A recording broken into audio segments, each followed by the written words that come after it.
Good morning everyone. कैसे हो आप सब। तो चलिए आज हमारा नेक्स्ट लेक्चर इनकम टैक्स का जो बेसिकली इंपॉर्टेंट डेफिनेशंस हमने कवर करनी आज स्टार्ट करनी है। मैं आपको सबसे पहले एक बार ये भी आपके माइंड में रिकॉल करवा दूं कि हमने लास्ट कहाँ पे छोड़ा था। वैसे तो मुझे पता है कि आपको याद होगा कि हमने लास्ट लेक्चर में डिस्कस किया था सारा हमारा वो स्टेप वाइज एरिया कि कैसे हमारा सारा इनकम टैक्स का सिस्टम चलता है। मैंने स्क्रीन पे स्टडी मटेरियल को भी खोले, आप देख सकते हो ना। ये हमने सारे स्टेप्स डिस्कस किए थे कि टोटल इनकम कैलकुलेट करने का क्या सारा सिस्टम रहता है, क्या स्टेप्स होते हैं। उसके बाद रिटर्न ऑफ इनकम फाइनली हम फाइल कर देते हैं और हमारी सारी इंफॉर्मेशन इनकम टैक्स डिपार्टमेंट को हम सबमिट कर देते हैं ना। ये हमने काफी इन डेप्थ कल डिस्कशन की थी लेक्चर में। तो अभी आज ये जो टॉपिक हमारा इंपॉर्टेंट डेफिनेशंस है हम यहां से स्टार्ट करने वाले हैं। तो आप मेरे साथ साथ स्टडी मटेरियल ओपन कर लो अपना, हम डिस्कस करना स्टार्ट करते हैं। और हाँ, कोशिश करते हैं कि आज हमारा जहां पे मतलब एक प्रॉपर थ्योरेटिकल डिस्कशन चल रही है चीजों को समझने की, कि वो आज हमारी ऑलमोस्ट हम क्लोज करने की कोशिश करते हैं, ताकि नेक्स्ट लेक्चर में जो भी डिस्कशन होगी उसके साथ साथ हमारे अब प्रैक्टिकल्स इन्वॉल्व होने स्टार्ट हो जाएंगे, जिसमें आपको और ज्यादा एक इंटरेस्टिंग वे में एक कह लो मजा सा आना शुरू हो जाएगा कि हाँ अब कैलकुलेशंस भी आ रही हैं। तो नेक्स्ट लेक्चर से हमारी वो स्टार्ट हो जानी है। तो आज वाले लेक्चर में हम कोशिश करते हैं कि जितनी भी हमारी बाकी डिस्कशन है ना, अभी जो हमने बेसिक लेवल पर जा कुछ इन डेप्थ करनी है उसको मोस्टली कवर कर लें। ठीक है जी। चलो अब आप इंपॉर्टेंट डेफिनेशंस में आ जाओ। हमारे इंपॉर्टेंट डेफिनेशंस,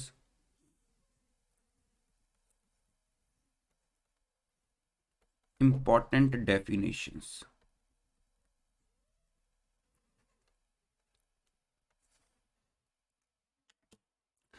देखो सबसे पहले क्या बताया जा रहा है कि in order to understand the provisions of the act, कि हमने अपने इनकम टैक्स एक्ट की प्रोविजंस को समझना वैसे तो शुरू कर दिया हुआ है, बाकी अभी बहुत कुछ आगे समझना है हमने।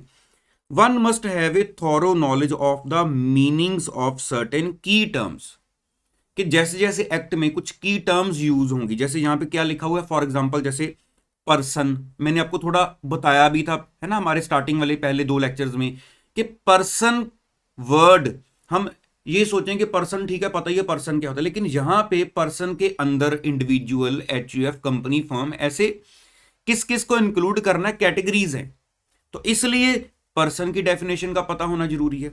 फिर आगे बताया गया है असेसी, ये भी मैंने आपको थोड़ा सा हिंट दिया है ना कि अगर आपका इनकम टैक्स के साथ कोई टैक्स आपने सबमिट करना है, कोई रिफंड आना है या कुछ रिटर्न, तो आप एक असेसी की कैटेगरी में आ जाते हो। लेकिन अब डेफिनेशन क्या है असेसी की, पूरी पता होनी चाहिए।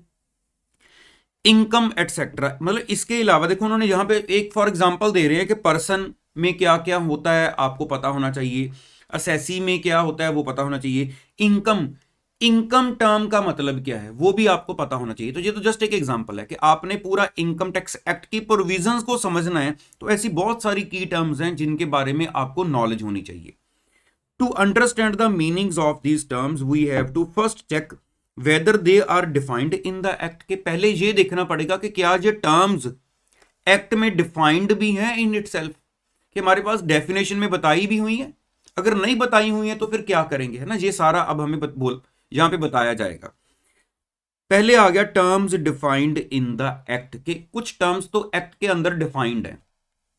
सेक्शन 2, जैसे कि आपको अगर थोड़ा माइंड में हो, कंपनीज एक्ट में भी हमारा सेक्शन 2 ही होता है जिसके अंदर हमें सारी डेफिनेशंस मिलती हैं। तो यहां पे भी section 2 gives definitions of the various terms, कि हमारे पास बहुत सारी टर्म्स सेक्शन 2 में अलग अलग क्लॉजेज में दी हुई हैं, इनकम टैक्स में भी।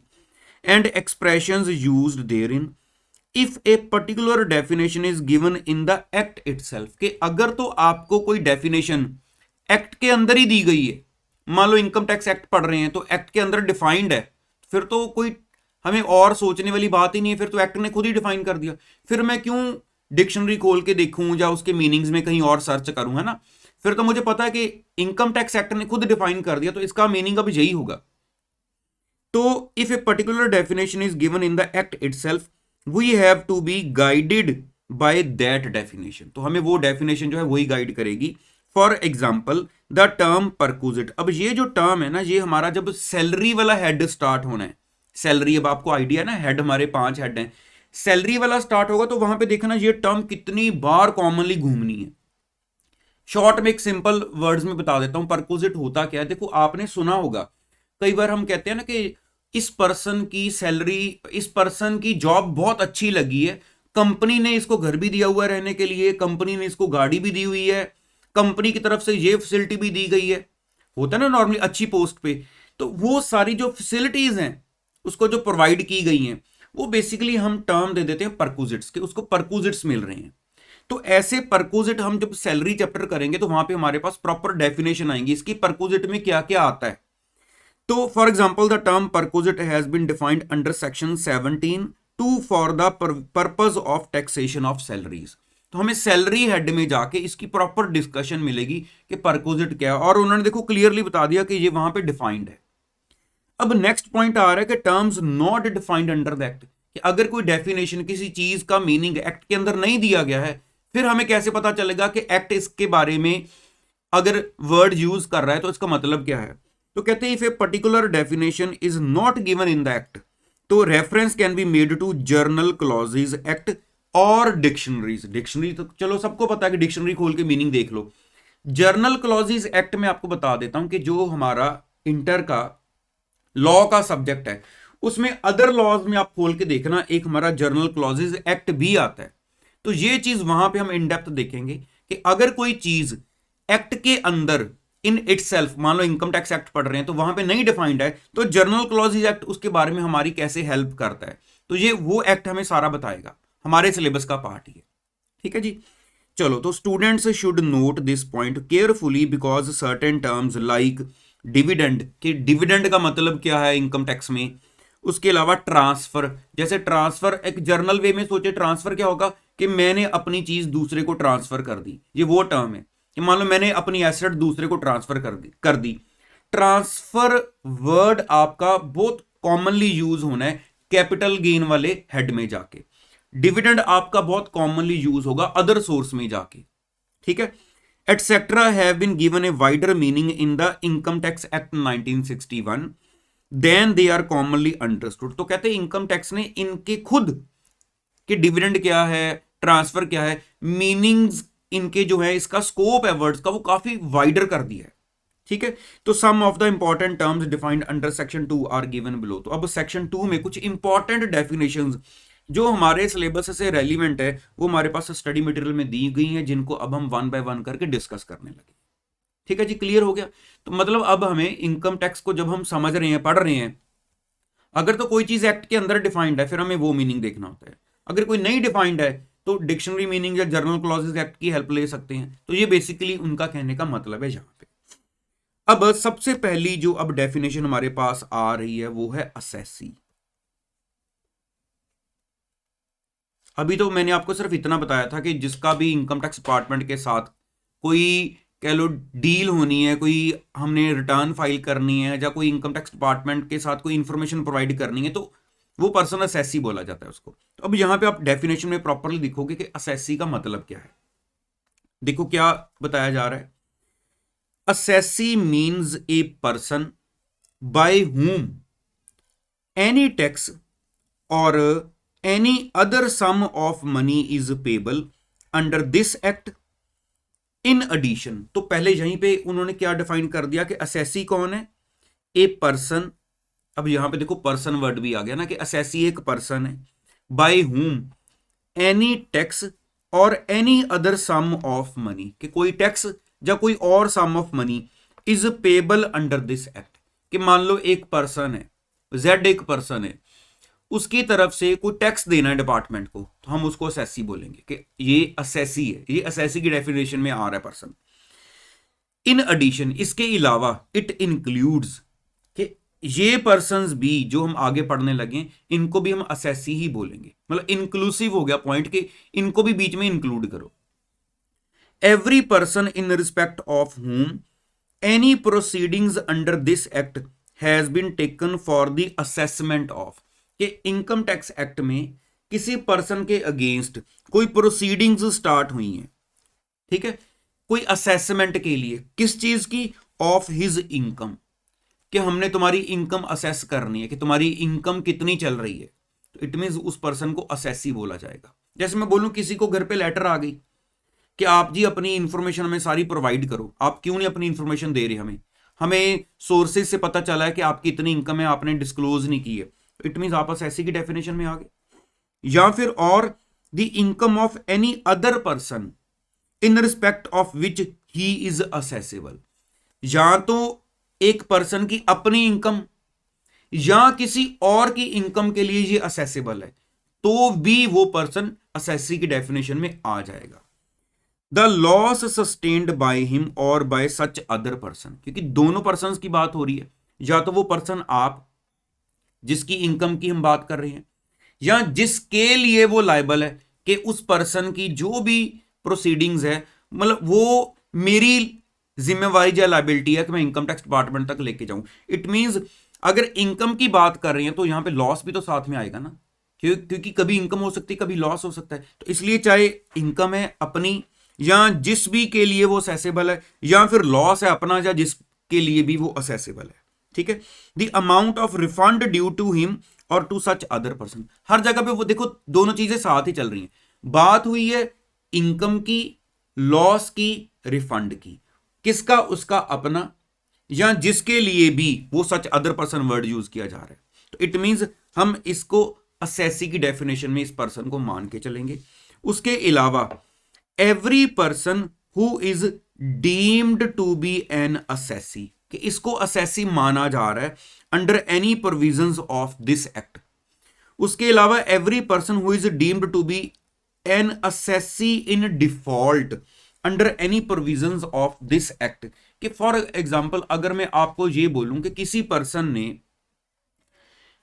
किसी का पेमेंट करते वक्त, उसकी इनकम देते वक्त टीडीएस डिडक्ट कर लिया, मान लो वो डिपॉजिट ही नहीं करवा रहा, क्योंकि टीडीएस किसी का आप उसकी इनकम में से डिडक्ट करोगे तो आपको गवर्नमेंट के अकाउंट में जमा भी तो करवाना पड़ेगा ना।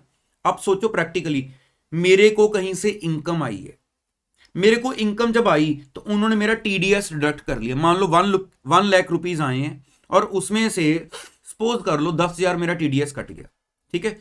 अब जब मैं अगले साल अपनी रिटर्न फाइल करूंगा तो मैं गवर्नमेंट को बताऊंगा कि मेरा इतना टीडीएस कटा है।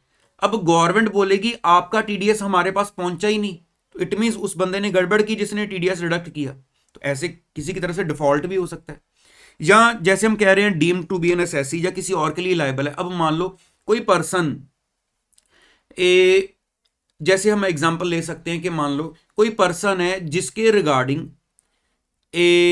उसकी जो भी प्रोसीडिंग्स है वो उसके ऊपर नहीं हो रही हैं, जो पर्सन उस, हम कह नहीं देते कि लीगल हायर्स, कि ये लीगल हायर है, मतलब ये उसकी जगह पर इसके पास सारी राइट्स हैं तो इससे पूछो, तो ऐसे मतलब वो अपने लिए भी, अपनी इनकम के लिए भी, अपने लॉस के लिए भी, या जो भी अदर पर्सन जिसके लिए वो लायबल है, जो भी पर्सन है वो, उसको हम सबको असेसी की डेफिनेशन में इंक्लूड कर देते हैं। आई होप आपको काफी क्लैरिटी होगी है ना, कि ये टर्म्स कैसे चलती हैं। जैसे डीम्ड वर्ड आर, अब मान लो कि सपोज करो कि कोई पर्सन है जो डिसीज्ड है, ठीक है। अब उसने कोई विल तो लिखी नहीं थी, अब उसकी सारी प्रॉपर्टी आगे कौन देखेगा, या तो उसका जो बड़ा सन होगा वो देखेगा, या जो लीगल हायर्स हैं वो देखेंगे, तो ऐसे फिर वो आगे डीम्ड असेसी में कवर हो सकते हैं। तो इस हिसाब से ये डेफिनेशन चलती है, ठीक है जी। चलो अब नेक्स्ट टर्म आ रही है हमारे पास, assessment.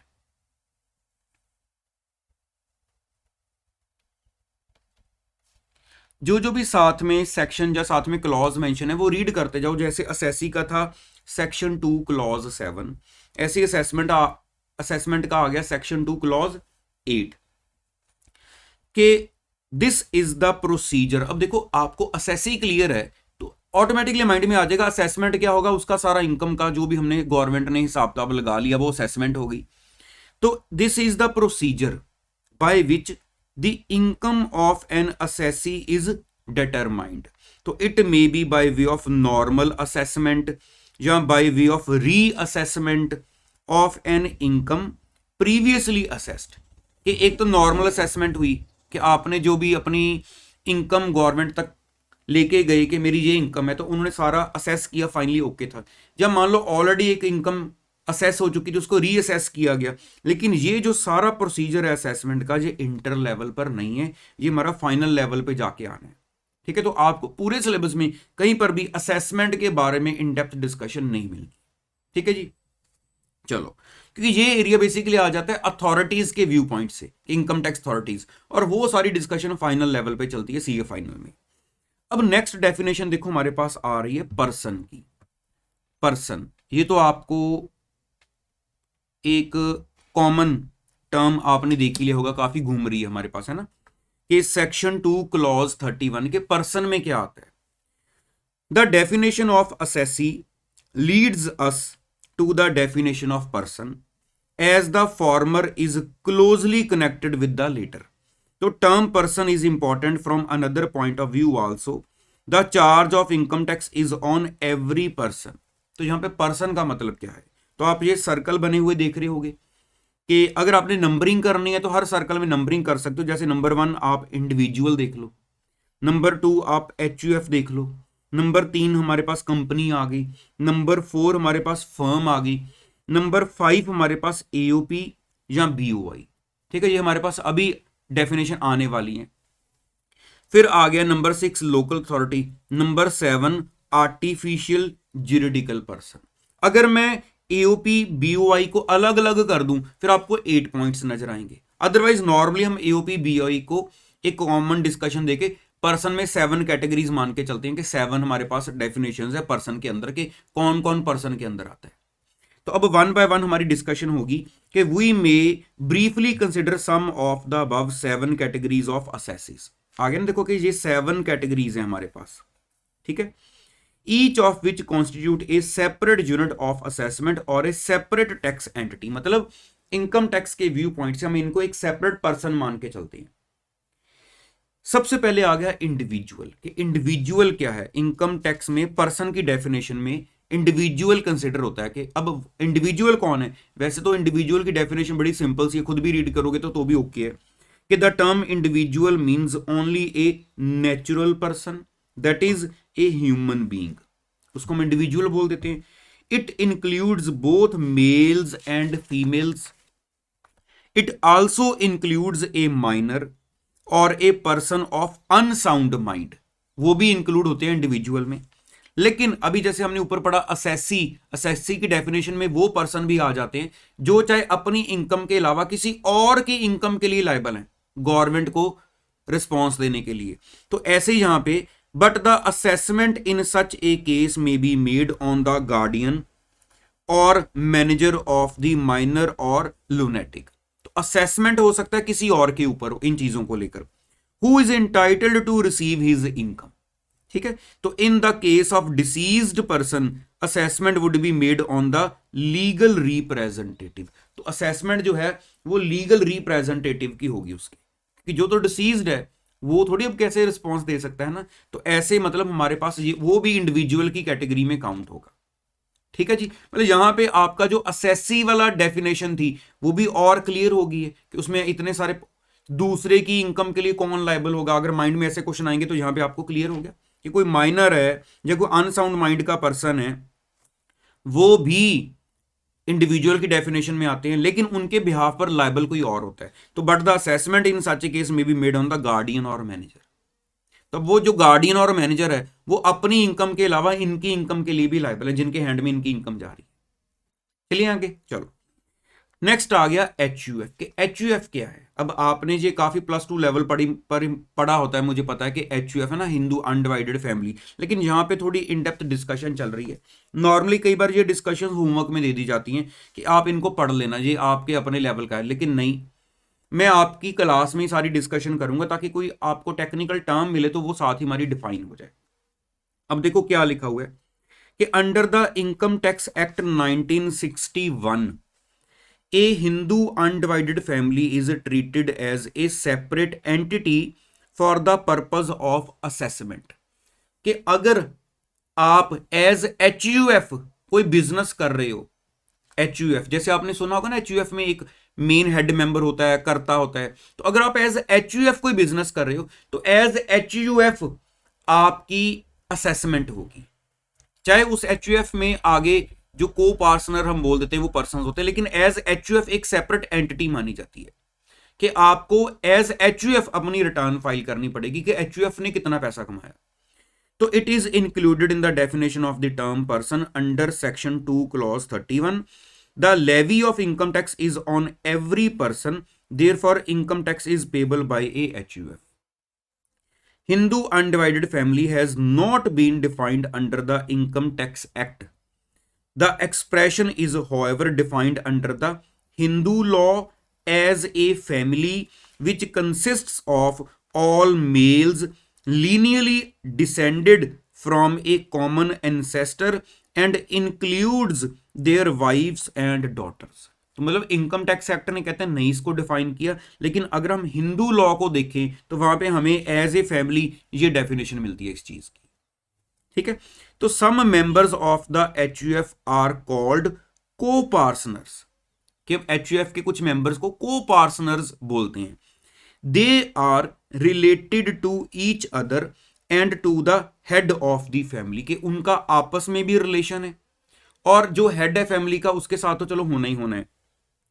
HUF may contain many members, but members within 4 degrees including the head of the family, means head कौन है, कर्ता, are called co-partners. A Hindu co-partnery includes those persons who acquire an interest in joint family property by birth. अब यहां तक एक बार रुक जो, मैं पहले आपको इतना पैरा एक्सप्लेन कर दूं क्योंकि अभी एक ऊपर टर्म आई 4 डिग्रीज, पहले तो मैं आपको वो बताता हूं, ठीक है, फिर यहां तक इतना डिस्कस करके फिर आगे अर्लियर वाले पॉइंट पे आते हैं। अब देखो उन्होंने यहां पे क्या बताया, सबसे पहले टर्म कैसे लाइन कैसे स्टार्ट हुई इस पैरा की कि some members of the HUF are called co partners. ठीक है, they are related to each other and to the head of the family. HUF may contain many members, but members within 4 degrees,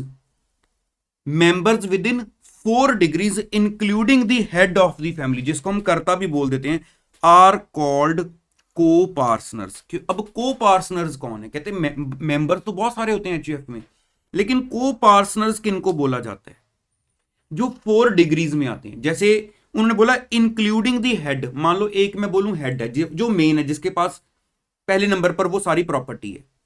उसके बाद आ गया हम कह सकते हैं second degree में सन, फिर ग्रैंड सन, फिर ग्रेट ग्रैंड सन। मतलब फर्स्ट वो पर्सन आप हो गया फर्स्ट डिग्री में, सेकंड पे son, then grandson, then great grandson. तो 4 डिग्री तक जो पर्सन आ रहे हैं, उससे आगे नहीं, 4 तक जो आ रहे हैं उनको हम को पार्टनर बोल देते हैं। ये क्लियर होगी point. A Hindu co-partnery includes those persons who acquire an interest in joint family property by birth, है ना। देखो जैसे अगर बोले हम आप एक फर्म बनाते हो तो वो तो एग्रीमेंट्स हैं, लेकिन यहां पे next person by birth automatically उसका पार्ट बन जाता है एचयूएफ में। तो earlier only male descendants were considered as co partners, के पहले सिर्फ मेल्स को ही को पार्टनर में कंसिडर किया जाता था। With effect from 6th September 2005, daughters have also been accorded co-partnery status। तो ये आपको थोड़ा माइंड में लेके चलना पड़ेगा, इंपॉर्टेंट है आपके लिए कि इस डेट से डॉटर्स को भी हम को पार्टनर में अब कंसिडर करते हैं। It may be noted that only the copartners have a right to partition, जैसे कहते हैं ना कि प्रॉपर्टी की पार्टीशन का राइट, कि प्रॉपर्टी का अब पार्टीशन कर दो, तो सिर्फ को पार्टनर्स के पास ऐसा राइट होता है। A daughter of copartner by birth shall become a copartner in her own right in the same manner as the son. Being a copartner she can claim partition of assets of the family, क्योंकि right दे दिया गया है कि हाँ daughter भी claim कर सकती है right. The rights of a daughter in co-partnery property are equal to that of a son. However, other female members, क्योंकि अब डॉटर के अलावा और फीमेल मेंबर्स कौन हो सकते हैं घर में, of the family, for example, wife और daughter in law, of a coparcener are not eligible for such coparcenary rights. सिर्फ जो खुद डॉटर आप है उसके पास को पार्सनरी राइट है। ठीक है जी। The relation of a HUF does not arise from a contract. जैसे मैं अभी आपको बता रहा था कि जैसे कंपनी बनानी है, इनकॉर्पोरेशन करो, फर्म बनानी है, तो आपस में आपका कॉन्ट्रैक्ट डीड होनी चाहिए। लेकिन यहां पे एचयूएफ के लिए तो एक ये स्टेटस है, तो यहां पे कैसे होता है, but arises from status. There need not be more than one male member या one female co partner with effect from 6 September 2005 to form a HUF.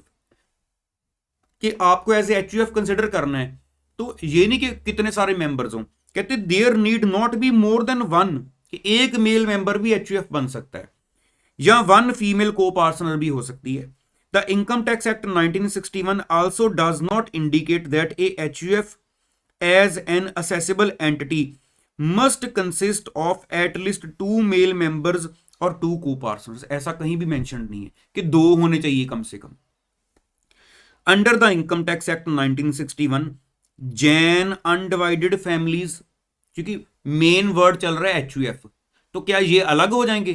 कहते चाहे वो जैन अनडिवाइडेड फैमिलीज देख लो, सिख अनडिवाइडेड फैमिलीज देख लो, उनको भी हम एचयूएफ ही मानते हैं। ये नहीं कि आगे वर्ड हिंदू लगा है तो उसमें सिर्फ बाकी ये कैटेगरीज नहीं आएंगी, चाहे वो जैन अनडिवाइडेड फैमिलीज हो, सिख अनडिवाइडेड फैमिलीज हो, would also be assessed as HUF. तो इनकम टैक्स डिपार्टमेंट को अगर इंफॉर्मेशन हम कहते हैं कि ये एक एचयूएफ है, तो चाहे वो कोई भी ऐसे फैमिली है, सिख चाहे अनडिवाइडेड फैमिली है, तो उसकी जो असेसमेंट है वो एज एचयूएफ ही होगी। अब यहां पे आपने आई होप ये पढ़ा होता है, मुझे भी याद है, हम लोग भी इसको +1 +2 लेवल पर, शायद +2 लेवल पर तो मुझे पता है पढ़ते थे कि इसमें आगे स्कूल्स भी होते हैं हिंदू लॉ में, कि दयाबागा स्कूल और मिताक्षरा स्कूल। दयाबागा स्कूल कहाँ हमारे पास देखो है, वेस्ट बंगाल एंड असम। अगर मिताक्षरा स्कूल की बात की जाए तो रेस्ट ऑफ इंडिया, मतलब वेस्ट बंगाल एंड असम को छोड़कर बाकी इंडिया में मिताक्षरा स्कूल का सिस्टम चलेगा। अब ये है क्या, ये बेसिक हमें यहां पे बताया गया है कि the basic difference between the two schools of Hindu law with regard to succession is as follows. Succession होता है ना कि आगे प्रॉपर्टी ट्रांसफर हो जाना, तो यहां पे कहते कि सक्सेशन को लेकर दोनों में अलग अलग सिस्टम है। अब ये कंपैरिजन वाला चार्ट देखो जरा ध्यान से। अगर दयाबागा स्कूल ऑफ हिंदू लॉ की बात की जाए, दयाबागा जो स्कूल है वो क्या कहता है, जो कहां पे प्रिवेल करता है, वेस्ट बंगाल एंड असम में। ये क्या कह रहा है, पहली बात prevalent in West Bengal and Assam. अगर इसके ऑपोजिट आप मिताक्षरा स्कूल को देखोगे तो वो कहां है, बाकी इंडिया में।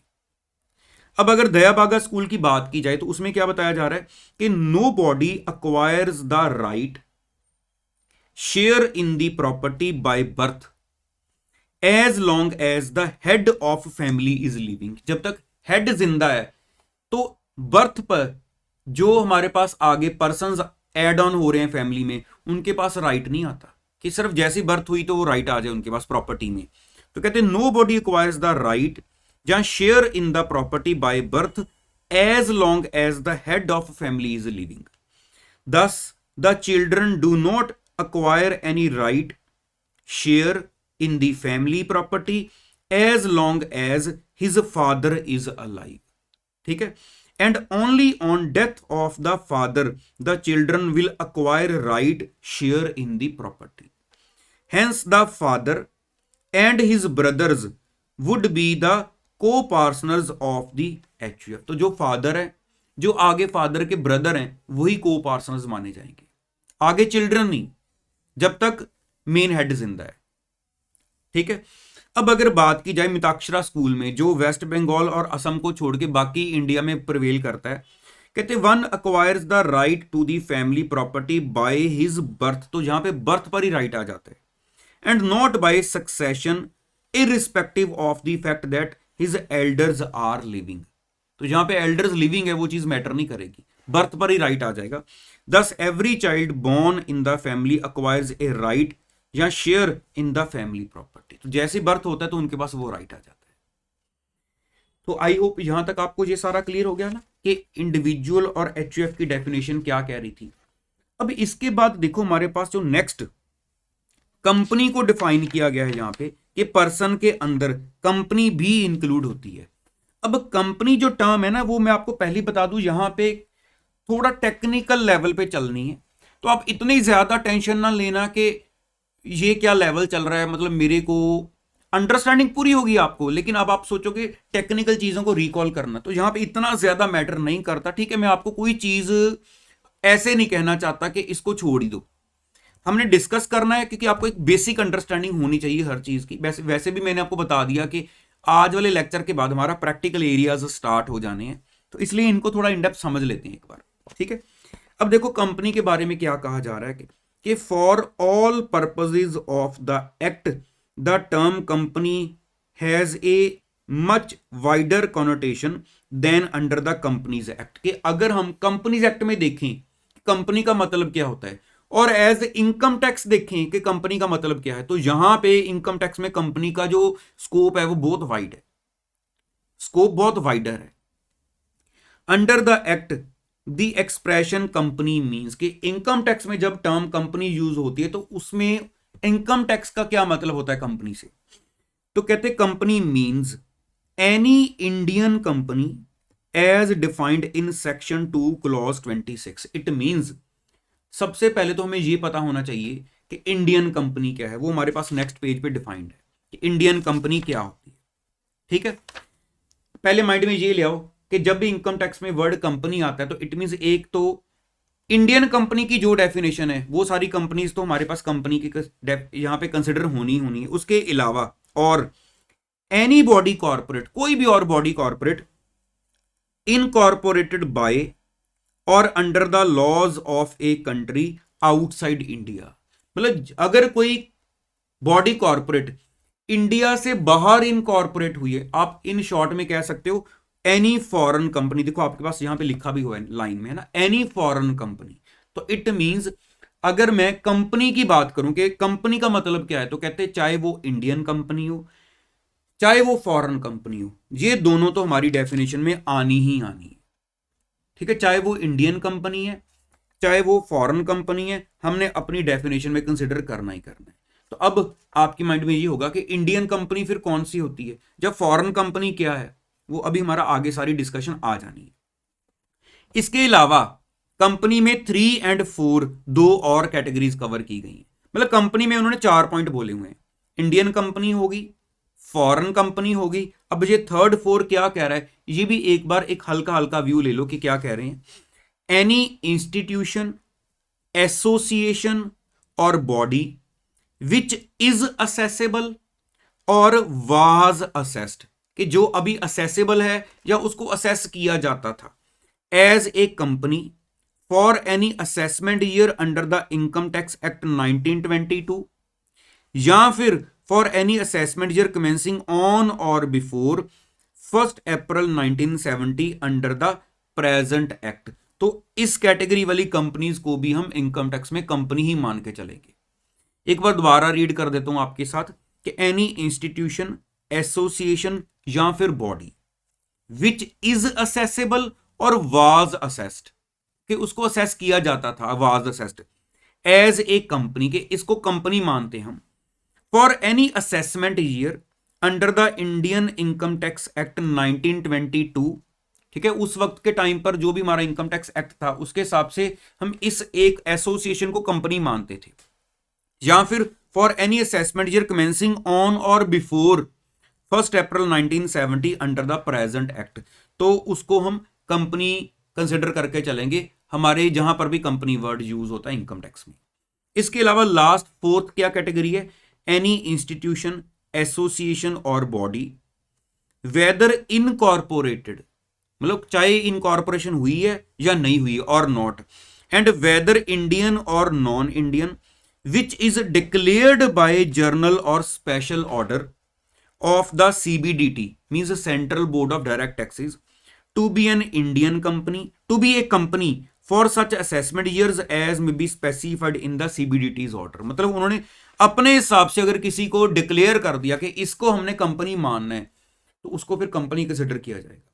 क्योंकि वर्डिंग क्या चल रही है, कोई भी इंस्टीट्यूशन कोई एसोसिएशन या बॉडी चाहे वो इनकॉर्पोरेट हुई है, क्योंकि देखो नॉर्मली हम कंपनी कौन सी मानते हैं, जिसकी इनकॉर्पोरेशन होती है, आरओसी के पास रजिस्टर्ड है ना। यहां पे कह रहे हैं वेदर इनकॉर्पोरेटेड और नॉट, ठीक है, चाहे इनकॉर्पोरेशन है चाहे नहीं है, एंड वेदर इंडियन और नॉन इंडियन, इंडियन भी है या नहीं इंडियन है ये भी मैटर नहीं करेगा, लेकिन हमने क्यों कंपनी मानना है, कहते which is declared by general और special order of the CBDT, CBDT का ऑर्डर है कि इसको हमने कंपनी मान के चलना है।